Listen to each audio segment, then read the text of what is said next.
Hello everyone, welcome to Skynomics academy. My name is Harshita.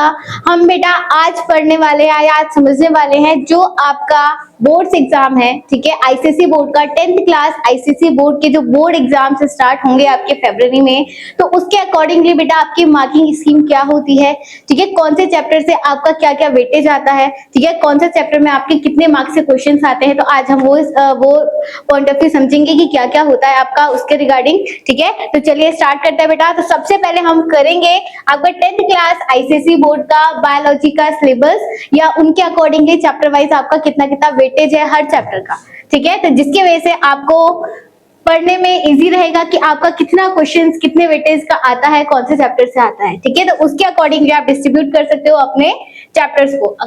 Okay, चले फिर तो start करते हैं बेटा। तो सबसे पहले हम कुछ समझ लेते हैं आपके एग्जाम पैटर्न को, ठीक है। तो आपका देखो बेटा, चाहे आपका आईसीएसई का हो चाहे वो सीबीएसई का हो, ठीक है। बेसिकली आज के टाइम पे आपका जो हर स्टेट में आप अवेलेबल हो, जो जिस स्टेट में आप होते हो उस स्टेट का अपनी लैंग्वेज में भी पेपर आता है, ठीक है। बट प्रेफरेंस दी रहती है आपको कि आपको कौन सा मोड लेना है, ठीक है। हिंदी हो चाहे इंग्लिश हो, ठीक है। बेसिकली आपका दोनों लैंग्वेज में, आपका उत्तराखंड में या यूपी में आपका दोनों लैंग्वेज में क्या आता है बेटा, क्वेश्चन पेपर आते हैं, ठीक है। तो सबसे पहले एग्जाम मोड क्या होगा बेटा, ऑफलाइन होता है, पेन एंड पेपर टेस्ट होता है, डिस्क्रिप्टिव होता है, सारा का सारा एमसीक्यू बेस्ड दोनों क्वेश्चन आते हैं। देन आपका मीडियम क्या होता है, आपका इंग्लिश एंड हिंदी दोनों तरह की इंस्ट्रक्शन लिखे रहेंगे।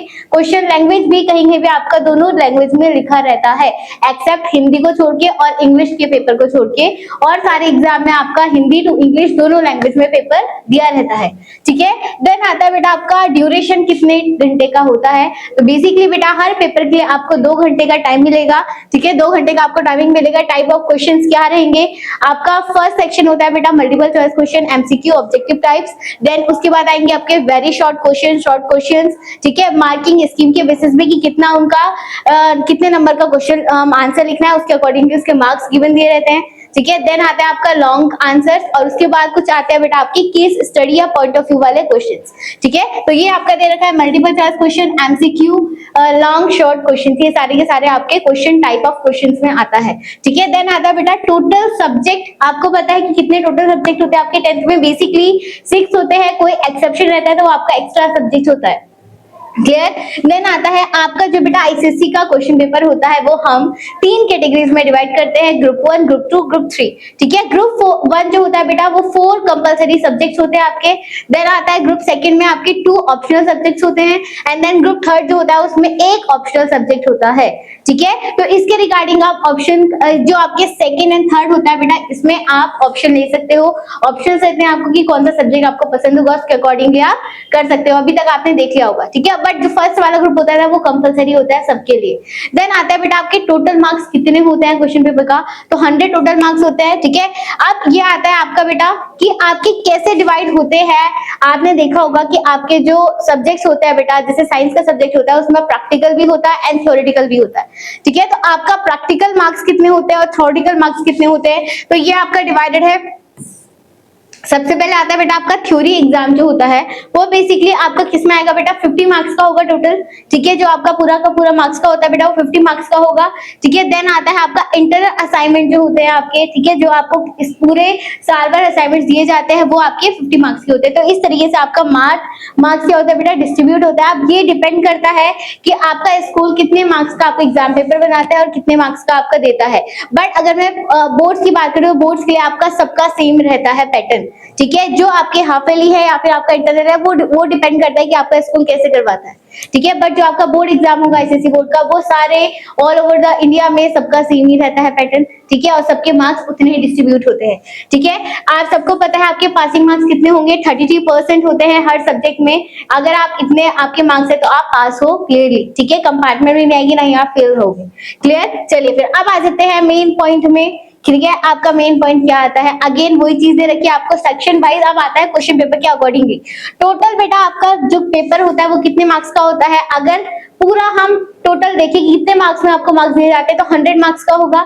उसमें से बेटा 80 मार्क्स जो होते हैं आपके रिटन एग्जाम के होंगे, और जो आपके 20 मार्क्स होंगे वो आपके इंटरनल एग्जाम जो आपके स्कूल में करवाते हैं असाइनमेंट से रिगार्डिंग, या फिर आपके जो यूनिट टेस्ट होते हैं उनके रिगार्डिंग आपका असाइनमेंट दिया जाता है 20 मार्क्स का।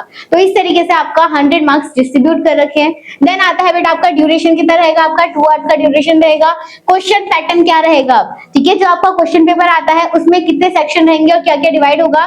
तो आपके बेसिकली बेटा 2 सेक्शन रहते हैं आईसीएसई बोर्ड में, section A and section B, ठीक है। सेक्शन ए में क्या रहेगा, आपका एमसीक्यूज रहेंगे, शॉर्ट क्वेश्चंस रहेंगे, ठीक है, जो आपका पूरा सिलेबस के अकॉर्डिंग रहेगा, और सारा का सारा आपके लॉन्ग बेस्ड क्वेश्चन रह सकते हैं, ठीक है।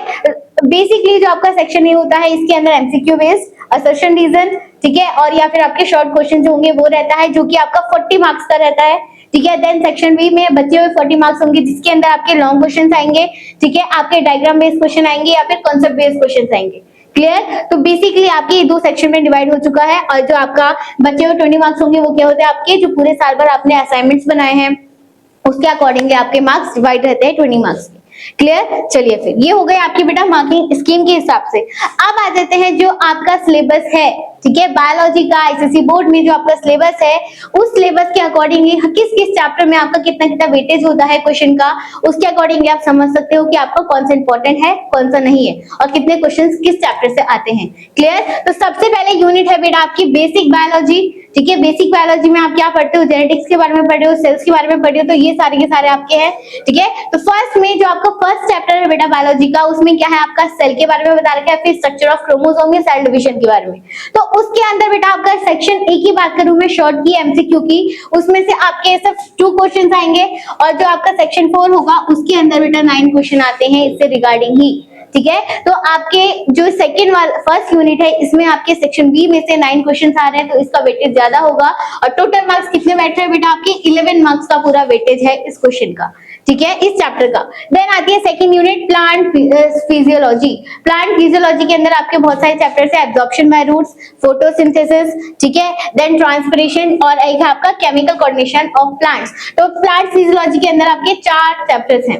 अब इस 4 चैप्टर के अकॉर्डिंगली सेक्शन ए जो होगा बेटा एब्जॉर्प्शन बाय रूट में से 3 क्वेश्चंस आ रहे हैं, देन ट्रांसपिरेशन में से एक ही क्वेश्चन आ रहा है, ठीक है, देन फोटोसिंथेसिस में से 3 आ रहे हैं, और कोऑर्डिनेशन में से 1 आ रहा है, ठीक है। तो बेसिकली आपको पता चल रहा है absorption by root and photosynthesis chapter plant physiology में ज्यादा इंपॉर्टेंट है, इसका वेटेज ज्यादा है पेपर में। और जो आपका सेक्शन बी होगा लॉन्ग बेस्ड क्वेश्चन जो होंगे उसमें एब्जॉर्प्शन बाय रूट में से 1 आ रहा है, ट्रांसपिरेशन से लास्ट ईयर में 1 भी नहीं आया था। देन आता है फोटोसिंथेसिस में सबसे ज्यादा क्वेश्चंस आए थे 10 क्वेश्चंस, और लास्ट में कंट्रोल एंड कोऑर्डिनेशन से 3 क्वेश्चंस आए थे। तो पूरा वेटेज आपका क्या बैठ रहा है बेटा, देखो यहाँ पर एब्जॉर्प्शन में 4 मार्क्स का हो गया, ये ट्रांसपिरेशन में 1 मार्क्स का हो गया, 13 मार्क्स का आपका हो गया फोटोसिंथेसिस से, और ये हो गया आपका क्या कोऑर्डिनेशन से 4 मार्क्स का। तो टोटल वेटेज अगर मैं देखूं बेटा ये हो गया आपके कितने 18 और 22 मार्क्स का आपका सिर्फ किससे आ रहा है बेटा, आपका पूरा पूरा प्लांट फिजियोलॉजी से क्वेश्चन पेपर बन रहा है। तो आपका प्लांट फिजियोलॉजी चैप्टर जो है बेटा, जिसके अंदर बेसिकली एब्जॉर्प्शन वाला और फोटोसिंथेसिस वाला ये मोस्ट इंपॉर्टेंट चैप्टर है आपका, तो इसे आपको प्रॉपर तरीके से पढ़ना है, ठीक है, मोस्ट इंपॉर्टेंट है पूरे चैप्टर्स में से। देन आता है बेटा सेकेंड यूनिट, थर्ड यूनिट आपकी ह्यूमन फिजियोलॉजी या ह्यूमन एंटोनॉमी, ठीक है। तो उसके रिगार्डिंग आपके कितने चैप्टर से, पूरा ह्यूमन सिस्टम है, ठीक है, digestive system, circulatory system, excretory system, nervous system, sense organ, endocrine system and reproductive system. 1 2 3 4 5 6 इसके अंदर आपके 6 चैप्टर्स आ रहे हैं, ठीक है। अब इस चैप्टर के अकॉर्डिंगली अगर मैं बात करूं सर्कुलेटरी सिस्टम के अंदर सेक्शन ए में 3 क्वेश्चंस आ रहे हैं और सेक्शन बी में 5 क्वेश्चंस आ रहे हैं, तो बेसिकली कितने क्वेश्चंस हो गए इसमें, 7 क्वेश्चंस हो गए, ठीक है। और टोटल कितने मार्क्स का आ रहा है बेटा, 8 मार्क्स का आ रहा है। देन आता है एक्सक्रीटरी सिस्टम में 5 क्वेश्चंस है, और ये इसके अंदर लॉन्ग सेक्शन में लास्ट ईयर में कुछ नहीं आया था, तो ये बेसिकली आपके 5 मार्क्स का हो गया। देन नर्वस सिस्टम के अंदर आपका बेटा आता है 11 मार्क्स का, सेक्शन ई में आया है। देन आपका सेक्शन बी में आपका 5 मार्क्स का है, तो टोटल आपका वेटेज कितना हो गया, 16 हो गया, ठीक है। तो 16 मार्क्स का आपका पूरा टोटल वेटेज आया है। क्लियर। देन आता है आपका सेंस ऑर्गन, 5 मार्क्स का आपका सेक्शन ए में आया है, 4 मार्क्स का आपका सेक्शन बी में आया है, तो आपका टोटल 9 मार्क्स का हो चुका है।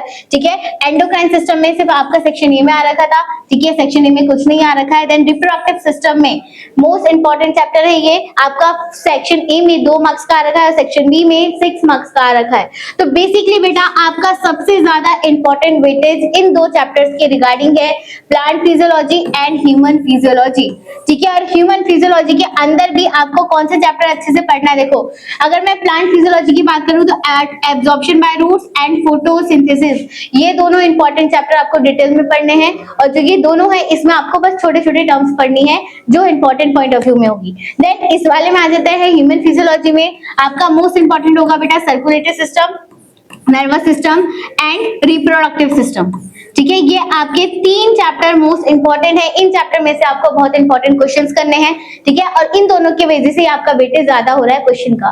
देन आता है लास्ट की 2 यूनिट्स है आपकी ह्यूमन इवोल्यूशन। ह्यूमन इवोल्यूशन के बारे में आपको बेटा लॉन्ग आंसर बेस्ड आ सकता है ये क्वेश्चन। ठीक है, 5 मार्क्स का क्वेश्चन, 5 क्वेश्चन आ रखे हैं जो कि 6 मार्क्स के होंगे, और सेक्शन ए में आपका एक ही क्वेश्चन आ रखा है। देन पॉपुलेशन वाला चैप्टर, इसमें एक ही क्वेश्चन आ रखा है। तो टोटल आपका बेसिकली अगर पूरा मैं सिलेबस की बात करूं तो 2 यूनिट इंपॉर्टेंट है आपकी, plant physiology and human physiology, जो आपको अच्छे से पढ़नी है। और लास्ट के और स्टार्टिंग के 2 चैप्टर्स आपने बेसिकली 9th में भी पढ़े हैं ये, और ये वाले जो होते हैं आपके नॉलेज बेस्ड आप क्वेश्चन कर सकते हो अपने रिगार्डिंगली, अपने पॉइंट ऑफ व्यू से आप क्वेश्चन भी आंसर्स कर सकते हो। ठीक है, तो इन दोनों में इतना फोकस नहीं करना है, बेसिकली इन दोनों यूनिट्स में आपको ज्यादा वेटेज का क्वेश्चन है, इनमें ध्यान देना है। ठीक है, ये पॉइंट ऑफ व्यू समझ में आ गया आपको, ये रिगार्डिंग आप एग्जाम की प्रिपरेशन कर सकते हो। ठीक है, क्लियर। तो ये था बेटा आपका पूरा का पूरा क्या 10th आईसीएसई बोर्ड के बायोलॉजी सब्जेक्ट का पूरा जितना अपना सिलेबस है उसके रिगार्डिंग आप क्या क्या पढ़ सकते हो, कौन से चैप्टर आपके लिए इंपॉर्टेंट है, तो उसके अकॉर्डिंगली आप डिस्ट्रीब्यूट कर सकते हो कि किसमें मेरे को ज्यादा मेहनत करनी है, किस चैप्टर में। ठीक है, अभी से आप ये प्रिपेयर करोगे तो आपको बेटा आगे जाके प्रॉब्लम नहीं होगी। ठीक है, तो अभी ज्यादा टाइम नहीं बचा आपको बेटा, अच्छे से प्रिपरेशन करिए अपने बोर्ड्स के लिए। ठीक है, स्ट्रेटेजीज बताइए कि आपको कैसे डिवाइड करना है सिलेबस। ठीक है, अब आपका नवंबर आ चुका है बेसिकली, और नवंबर से ही आपका प्री बोर्ड से स्टार्ट हो जाएगा, तो इसके अकॉर्डिंगली आप क्या कर सकते हो, डिस्ट्रीब्यूट कर सकते हो अपना। ठीक है, तो आई होप बेटा आप लोग को इससे हेल्प मिलेगी। ठीक है, इसके अकॉर्डिंगली आप फॉलो कर सकते हो, अपना टाइम टेबल बना सकते हो। ठीक है, तब तक के लिए बेटा goodbye, thank you so much.